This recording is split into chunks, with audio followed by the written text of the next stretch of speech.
A spherical balloon of radius r subtends an angle theta at the eye of an observer. If the angle of the elevation of its center is phi, find the height of the center of the balloon. तो देखिए यहाँ पे हम इसको एक balloon consider कर लेते हैं जिसकी हमें रेडियस अवेलेबल है विच इज आर, और कहा गया है कि जो एंगल सबटेंड हो रहा है एंगल थीटा, ये हो रहा है at the I of an observer. अभी देखो मैंने इसमें एक सेंटर ओ यहाँ पे कंसिडर कर लिया और एक ऑब्जर्वर है यहाँ पे ए। ये ए ऑब्जर्वर इस बैलून पर थीटा एंगल सबटेंड कर रहा है। देखिए ये थोड़ा सा आपका यूनिक क्वेश्चन है, मतलब अभी तक के केसेस में आपने क्या किया है, आपने क्या है कि एंगल ऑफ एलिवेशन या फिर एंगल ऑफ डिप्रेशन की बातें करी थी, और लेकिन यहाँ पे क्या कह रहा है, यहाँ पे कह रहा है कि जो एंगल सबटेंड हो रहा है बैलून पे वो हो रहा है थीटा।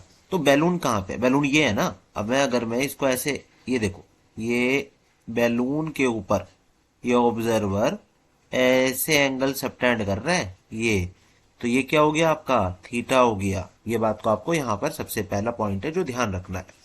उसके बाद आपसे कहा गया कि if the angle of elevation of its centre is phi, ये आप जानते हो कि एंगल ऑफ एलिवेशन क्या हो जाएगा हमारा, कि सेंटर पे बना रहा है तो सेंटर से, इस बार मैं यहां से सेंटर से ले लूंगा, दिस वन ये लिया इसने, ये मैंने जो है ऐसे बना लिया है, और इस वाले एंगल को ये बोल रहा है एंगल फाई, इसको एंगल फाई बोला गया। Find the height of the centre of the balloon, centre O था, मतलब हाइट हमें ये पता करनी है।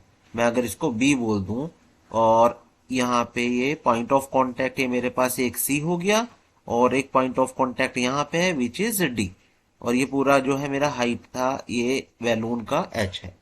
ठीक है, ये बात हमें ध्यान रखनी है।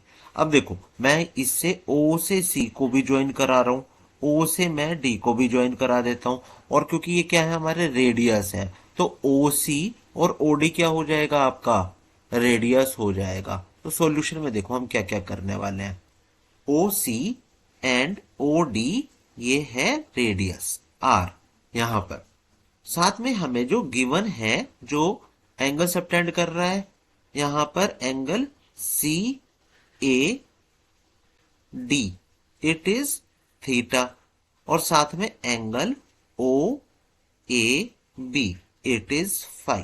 अब नोटिस करो कि अगर मेरे को ये वाला ट्राइंगल अगर मिल रहा है देखने के लिए ओ ए बी, यहां पे मेरे पास क्या है ये वाला एंगल है मेरे पास फाई, और मुझे ओ बी एच चाहिए, तो या तो मुझे ओ ए का पता हो या फिर मुझे ए बी का पता हो। अब इस वाले केस में क्या है ना, ओ ए आप इजीली यहाँ पर देख सकते हो, कैसे देख फाइंड आउट कर सकते हो, यहाँ पे ना ये जो आप रेड कलर वाला पार्ट देख रहे हो इसकी हेल्प से आप ओ ए का यूज कर सकते हैं। मतलब मैं फिर से यहाँ पे अगर ये ट्राइंगल बना देता हूँ, यहाँ पे जो एंगल सबटेंड हुआ था ना सी ए डी का, इसी का मैंने एक पार्ट ले लिया ओ ए डी।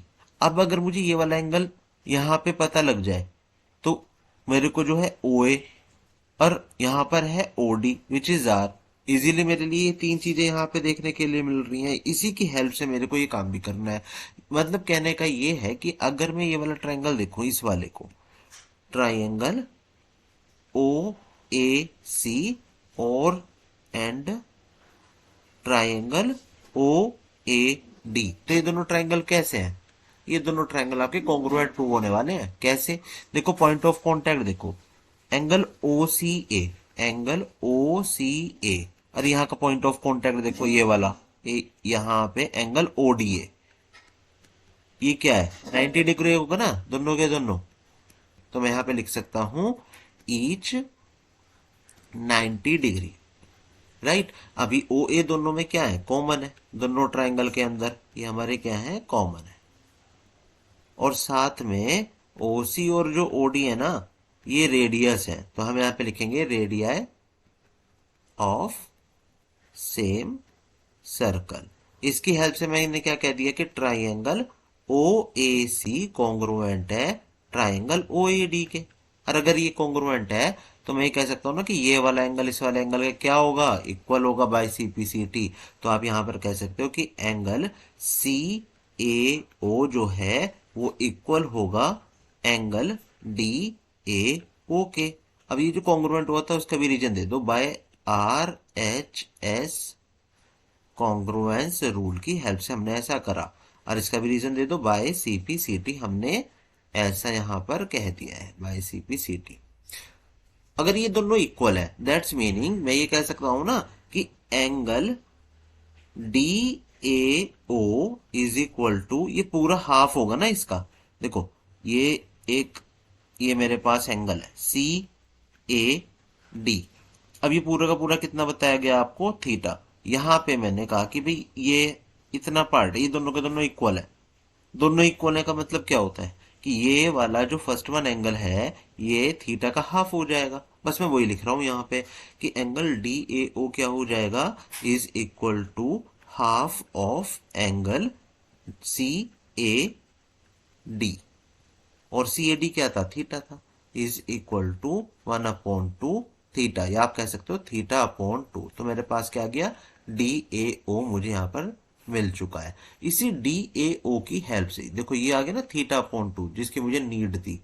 इस θ/2, अब यहाँ पे ये क्या था, ये 90 डिग्री, इसके सामने का ये क्या है, हाइपोटेनियस, और ये क्या है, ये परपेंडिकुलर है। तो मैं क्या करूंगा, मैं यहाँ पे साइन θ/2 का यूज कर लूंगा। Sine θ/2 is equal to, perpendicular था हमारे पास क्या, OD/OA। तो मैं यहाँ पे लिख लूंगा OD/OA। और OD क्या है, OD है हमारा R। OA क्या है, OA को अभी के केस में आप OA ही रहने दीजिए। OA साइन θ/2, ये मैंने इसको नंबर, इक्वेशन नंबर 1 बोल दिया है। अभी हम इसको देखेंगे इस वाले ट्राइंगल को। यहां पे भी क्या है, ये H है, ये थीटा है, तो यहां पर भी ये परपेंडिकुलर है, ये हाइपोटेनियस है। तो मैं साइन, यहां पर फाई, ये साइन फाई था, तो यहां पर हम कर देंगे sine phi is equal to ये OB/OA। OB/OA, OB क्या है, H है, OA को ये रहने दो, साइन फाई। ये दोनों ट्राइंगल डाल देते हैं। यहां पे आप यूज कर रहे हो ट्राइंगल OAD का इन ट्राइंगल OAD, और इसमें आप डाल दीजिए इन ट्राइंगल OAB। ये आप यहां पे अप्लाई कर दोगे। अब देखो इसमें हम क्या करेंगे ना, ये इक्वेशन 1 था, ये इक्वेशन नंबर 2 हो गया। आप इसको डिवाइड कर दो, इक्वेशन 2 को इक्वेशन 1 से। तो मैं यहाँ पे कह दूंगा divide equation number 2 from equation number 1। तो इक्वेशन 2 को इक्वेशन 1 से आप क्या कर रहे हो, डिवाइड कर रहे हो। तो मैं यहाँ पे लिख दूं साइन फाई अपॉन में साइन θ/2। इक्वेशन 2 को आप इक्वेशन 1 से कर रहे हो divide, H divide by OA divide by R/OA। करते हैं इसको, कैलकुलेट करेंगे तो H multiply by OA upon OA multiply by R sine phi upon sine θ/2। OA से OA कैंसिल आउट हो जाएगा। H इज इक्वल टू, मैं इस R का ट्रांसपोज कराऊंगा तो ये हो जाएगा R sine phi upon sine θ/2। आप यहां पर भी इसको करके आ सकते हैं, या फिर इसको और ज्यादा सिंप्लीफाई करना है तो आप ऐसा कर सकते हो कि R साइन फाई, और इस साइन θ/2 को मैं ऐसा लिख सकता हूँ ना, 1 साइन θ/2।